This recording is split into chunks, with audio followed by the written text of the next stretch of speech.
Hello, my name is David Thurmer, and I would like to welcome you to our mini course on promoting a culture of safety and health at your workplace. In my 17 years of working with global organizations, I have seen that in workplaces across the world, whether you are working in an office space or in a hospital or in a dynamic construction site, having a culture of safety and health, and not just having one, but actively promoting one, not only protects employees, but also boosts productivity and overall employee satisfaction.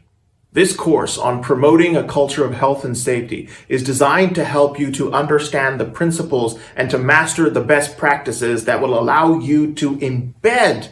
this into the very DNA of your organization, which will result in you being more compliant, which will result in everyone in your workspace feeling a whole lot more safer, and will also result in increased productivity and employee satisfaction, making your organization the place where people feel happy, content, and most of all, safe. So let's begin to talk about this very important subject.